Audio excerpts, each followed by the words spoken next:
Daydreamer Place.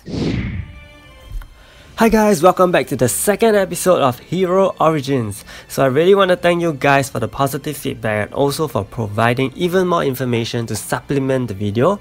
Some of you guys mentioned why not finish the 4 lots, and hence in this video I'll be covering Ace's story and origin. As mentioned before, the episodes in the series will cover the hero's story, name and origin, and a brief meta review. So unlike Wukong, Ace is not a character with a rich background lore, but he has a very developed in-game story. So let us get into it. Ace is one of the 4 lots in the game, the first one to be released. He guards Moonlight World 8. He has an older sister, Daisy, who is the leader of the Lunar Guardians, a group of heroes dedicated to protecting Ace. By now, you probably have heard bits and pieces of Ace's story, but we will start all the way from the beginning, detailing what really happened in Ace's childhood from the Korean webtoon. At the age of 8, Ace was already made to become the Lord of Moonlight as both his parents were murdered. While some people who attended the coronation rejoiced, others also mocked. 5 years later, on a particular night, Teo visited in a very violent way. His uncle was the one who invited Teo over to Moonlight for a short period of time with the intention for Teo to train Ace. Teo was after all Ace's grandfather's comrade in the War of Destruction. Ace's uncle expressed concern that Ace at such a young age may not be able to carry on the legacy of his father and grandfather, who were said to be very powerful leaders.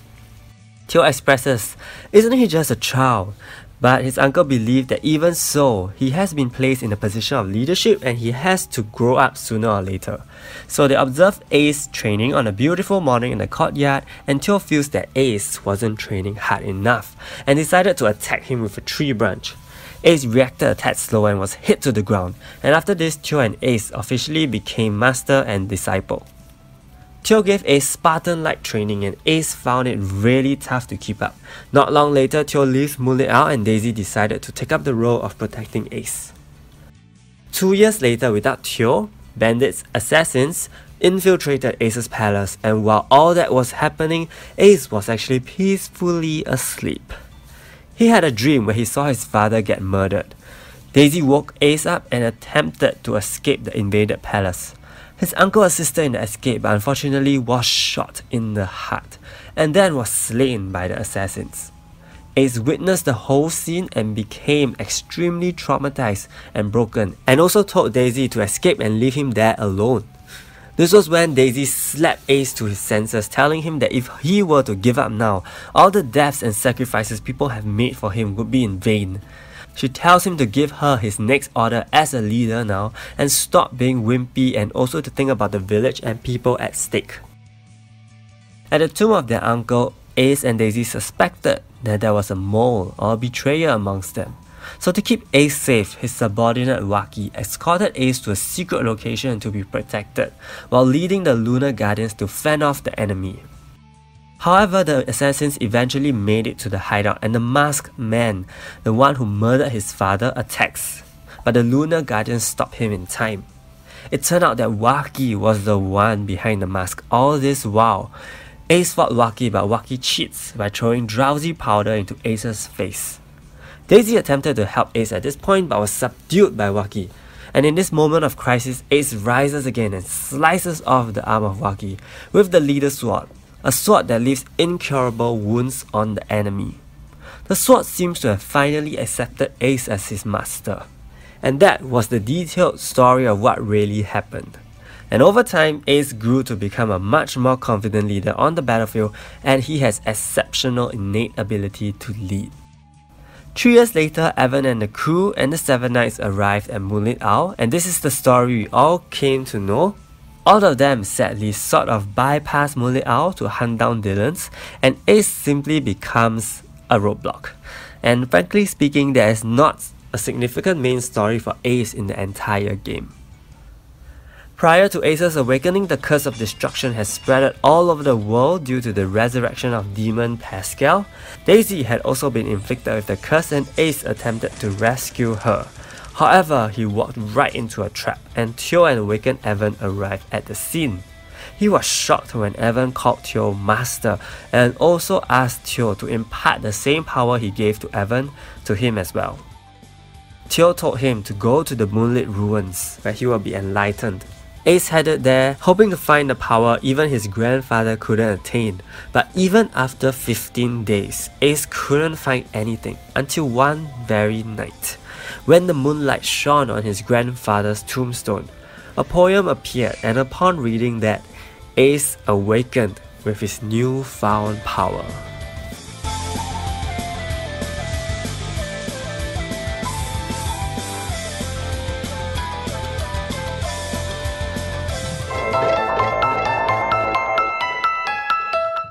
Boy, that was a really long backstory of Ace, don't you think? But I think that is fair because origin lore wise, there isn't too much background story since Ace is an original character to Seven Knights. One thing for sure is that the entire concept of Ace and Moonlit Owl, they were all derived from Japan. So there are several pieces of evidence that points towards Ace's Japanese origin. Let's take a look at them. First, Ace's primary weapon, the leader's sword, is a katana, as depicted from its rather long handle and curvature. You can also see this from Ace's in-game model where the cutting edge of the sword is facing up. What do I mean? Basically, when wielding a katana without armor, it is worn as such. Katana is also historically associated with feudal Japan's samurai, which Ace is modeled after as well, and this can be derived from his attire. There are three parts of his attire that are characteristic for samurais. The first is the kimono worn on the inside, and usually there is a long sleeve coat called the haori worn over the kimono. He's also wearing a very traditional hakama, which are skirt pants and are worn over the kimono, pretty high waist. This is also a very symbolic cultural emblem for Japanese men. Finally, sandals are also a common footwear for samurais. Next, the lunar slash of Ace is actually reminiscent of the Engetsu Sabo, which means full moon cut, and this technique has came up in many samurai shows. It seems that it was first created from the series Nemuri Kyoshiro, whose main protagonist, Nemuri himself, is the master of that technique.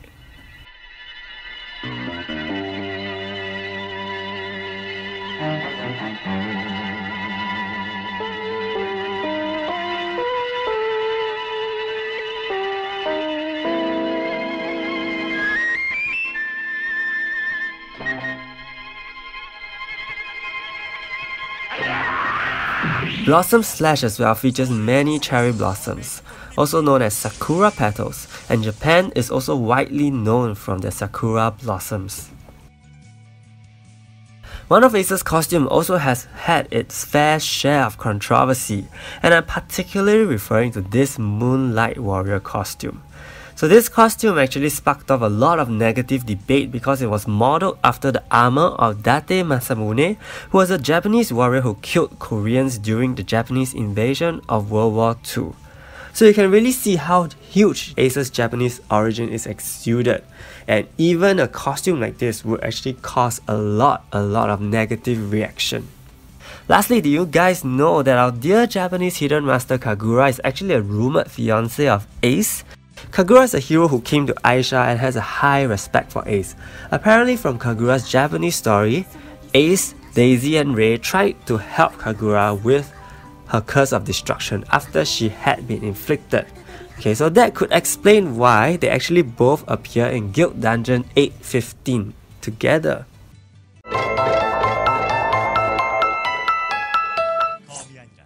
So Ace is a hero that we use almost every other day, and he has a huge presence in the PvE meta.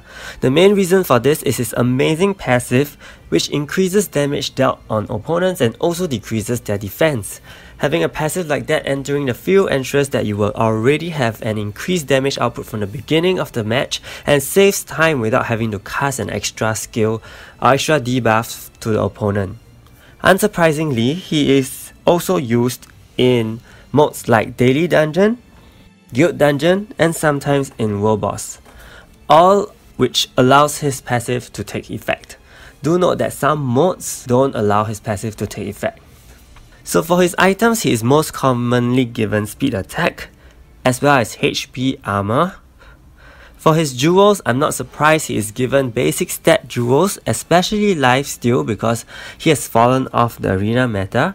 However, one jewel he will most definitely benefit from would be the Fallout of Old jewel, which charges his awakening gauge faster because upon using his awakening skill, he gets 7 void shields again, and this helps increase his survivability greatly. And because he already has void shields by nature, he is often given the Willful Ring turn immunity to complement that, and evasion is a common substat that is given to him as well so that he can survive longer. So yep, this is the end of the Aces Hero Origin episode. I hope you enjoyed it and also learned something new from it. Do give this video a like if you did, and also subscribe to my channel for more Hero Origin episodes to come. Libra and Rain are coming right up, so do stay tuned for them. Thank you and see you!